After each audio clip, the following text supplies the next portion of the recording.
بسم اللہ الرحمن الرحیم الحمدللہ رب العالمین والصلاة والسلام علی سید الانبیاء والمرسلین اما بعد فاعوذ باللہ من الشیطان الرجیم بسم اللہ الرحمن الرحیم الصلاة والسلام علیک یا رسول اللہ الصلاة والسلام علیک یا سیدی یا نبی اللہ۔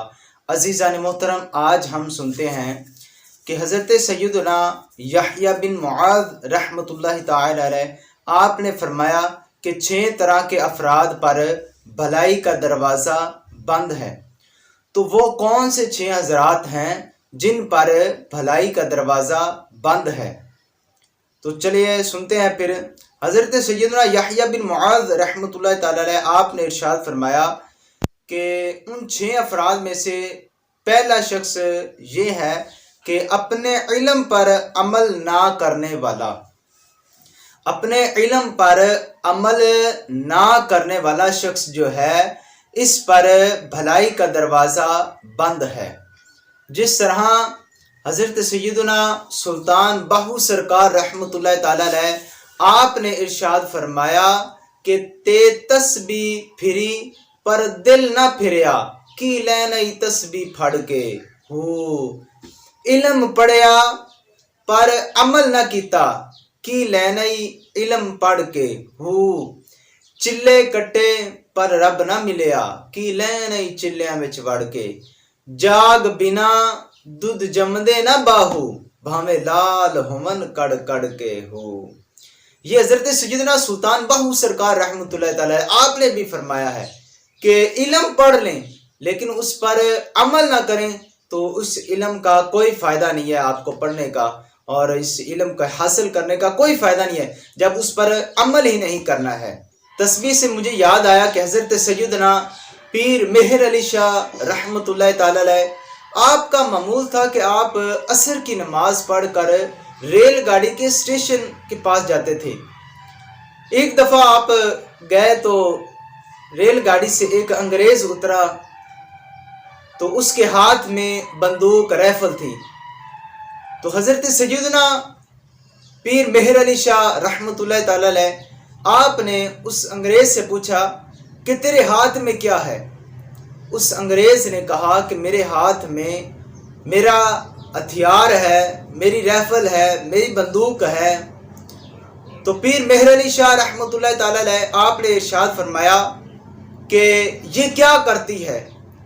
تو اس نے کہا کہ یہ زندہ کو مارتی ہے۔ پیر مہر علی شاہ رحمۃ اللہ تعالی علیہ آپ نے ارشاد فرمایا کہ یہ کس طرح زندہ کو مارتی ہے؟ تو اس نے دیکھا کہ ایک درخت پر ایک پرندہ بیٹھا تھا، اس پرندے کو اس نے پھیر مارا اور پرندہ مر کر زمین پر گر گیا۔ تو اس نے کہا کہ یہ میرا ہتھیار کام کرتا ہے۔ پیر مہر علی شاہ رحمۃ اللہ تعالی علیہ آپ کے ہاتھ میں تسبیح تھی۔ اس نے تسبیح کو دیکھ کر کہتا کہ یہ آپ کے ہاتھ میں کیا ہے؟ تو پیر مہر علی شاہ رحمۃ اللہ تعالی علیہ آپ نے ارشاد فرمایا کہ یہ میرا ہتھیار ہے۔ اس نے کہا اچھا یہ آپ کا ہتھیار ہے تو یہ کیا کرتا ہے؟ پیر مہر علی شاہ رحمۃ اللہ تعالی علیہ آپ نے ارشاد فرمایا کہ یہ مردہ کو زندہ کرتا ہے۔ اس نے کہا کہ وہ کیسے؟ پیر مہر علی شاہ رحمۃ اللہ تعالی علیہ آپ نے ارشاد فرمایا کہ دیکھ تیرا ہتھیار جو ہے وہ زندہ کو مارتا ہے، میرا ہتھیار جو ہے یہ مردہ کو زندہ کرتا ہے۔ دیکھ پھر پیر مہر علی شاہ رحمۃ اللہ تعالی علیہ نے آپ نے وہ تسبیح مردے کے اوپر پھیری، وہ پرندے کے اوپر پھیری تو وہ پرندہ جو ہے وہ پر جھاڑتا ہوا اڑ گیا۔ تو یہ پیر مہر علی شاہ رحمۃ اللہ تعالی علیہ ایک وہ بھی تسبیح پکڑنے والے ہیں اور تسبیح کو پھیرنے والے وہ بھی ہیں، لیکن آج بھی تسبیح پھیرنے والے ہیں لیکن پتہ نہیں کیا پڑھتے، اتنی سپیڈ سے من کے جو ہے وہ پھیر ہی جائیں گے، پتہ نہیں کیا پڑھ رہے ہیں، یعنی اتنی سپیڈ سے کون سا الفاظ پڑھ رہے ہیں۔ اور پیر مہر علی شاہ رحمۃ اللہ تعالی علیہ یہ تو وہ عاشق رسول ہیں، یہ تو وہ آقا علیہ الصلوۃ والسلام سے محبت کرنے والے، پیار کرنے والے، لگاؤ رکھنے والے ہیں کہ جنہوں نے آقا علیہ الصلوۃ والسلام کا دیدار کیا اور فرمایا کہ سبحان اللہ، ما اجملک، ما احسنک، ما اکملک، کتھے مہر علی، کتھے تیری ثنا. ہائے ہائے ہائے ہائے، کیا کہہ رہے ہیں کہ کتھے مہر علی، کتھے یا رسول اللہ تیری ثنا، گستاخ اکھی کتھے جا لڑیاں، گستاخ اکھی کتھے جا لڑیاں. تو یہ عشق رسول کی لگن میں جب انہوں نے تسبیح پھیری ہے تو پھر یوں آدمی کامیاب ہوتا ہے. تو جب عشق رسول نہ ہو تو پھر یہ تسبیح اتنی سپیڈ سے پھیرنے کا کوئی فائدہ نہیں ہوتا ہے. چلتے ہم سنتے ہیں کہ دوسرا جو حضرت سیدنا یحییٰ بن معاذ رحمۃ اللہ تعالی علیہ آپ نے فرمایا کہ دوسرا شخص وہ ہے جس پر بھلائی کا دروازہ بند ہے، وہ ہے کہ نعمتوں پر شکر نہ کرنے والا. نعمتوں پر شکر نہ کرنے والے پر رحمت کے جو دروازے ہیں، بھلائی کے جو دروازے ہیں، یہ بند ہیں. بھی اس کو کسی شخص کو 3 ٹائم کھانے کو مل رہا ہے تو اس کو رب ذوالجلال کا شکر ادا کرنا چاہیے، کیونکہ یہ وہ سوچے کہ بھائی کسی انسان کو تو ابھی 2 ٹائم کا یا 1 ٹائم کا کھانے کو مل رہا ہے اور مجھے تو پھر بھی 3 ٹائم کھانے کو مل رہا ہے. اس کو شکر ادا کرنا چاہیے. پھر اس کو اس بات پر بھی شکر ادا کرنا چاہیے کہ اللہ پاک کا شکر ہے کہ اس خالق کائنات نے مجھے ہاتھ جیسی نعمت عطا فرمائی ہے، اس خالق کائنات نے مجھے چہرے جیسی نعمت عطا فرمائی ہے، اس خالق کائنات نے مجھے بولنے جیسی نعمت عطا فرمائی ہے، اس خالق کائنات نے مجھے دیکھنے جیسی نعمت عطا فرمائی ہے، اس خالق کائنات نے مجھے سننے جیسی نعمت عطا فرمائی ہے، اس خالق کائنات نے مجھے چلنے جیسی نعمت عطا فرمائی ہے. ارے خدا کے بندے، تم ان شخصوں کو بھی دیکھ، ان اشخاص کو بھی دیکھ جو چل نہیں سکتے ہیں، جو پکڑ نہیں سکتے کسی چیز کو، جن کے ہاتھ نہیں ہیں. ان اشخاص کو بھی دیکھ جن کی آنکھیں نہیں ہیں، ان اشخاص کو بھی دیکھ جن کے کان نہیں ہیں. تو اس سے عبرت حاصل کر کے پھر شکر ادا کر لے کہ خالق کائنات نے تجھے کتنی زیادہ نعمتوں سے نوازا ہے اور تو پھر بھی ناشکرا ہے. تیسرا شخص نیک بندوں کی صحبت میں بیٹھنے کے باوجود ان کے نقش قدم پر نہ چلنے والے. یعنی کہ نیک لوگوں کی صحبت میں بیٹھتا ہے، نیک لوگوں کی مجلس میں بیٹھتا ہے، نیک لوگوں کی بات سنتا ہے، نیک لوگوں کی بیانات سنتا ہے، لیکن اس پر عمل نہیں کرتا ہے، ان کے نقش قدم پر چلتا نہیں ہے، تو اس شخص پر بھی بھلائی کا دروازہ بند ہے. چوتھا جن کے متعلق حضرت سیدنا یحییٰ بن معاذ رحمۃ اللہ تعالی علیہ آپ نے فرمایا کہ چوتھے شخص پر بھلائی کا دروازہ بند ہے، تو وہ چوتھا شخص وہ ہے کہ مرنے والوں کی تجہیز و تکفین میں حصہ لینے کے باوجود عبرت نہ پکڑنے والے پر. یعنی کہ تجہیز و تکفین تو یہ کرتا ہے، مردے کو غسل دیتا ہے، نہلاتا ہے، اپنے عزیز کو نہلاتا ہے، لیکن اس سے عبرت حاصل نہیں کرتا ہے. مثال لے لیں کہ کسی کا والد ٹر گیا ہے، اب یہ بیٹا ہے، والد کو غسل تو دے گا، تجہیز و تکفین غسل تو دے رہا ہے، لیکن اس سے عبرت نہیں حاصل کر رہا.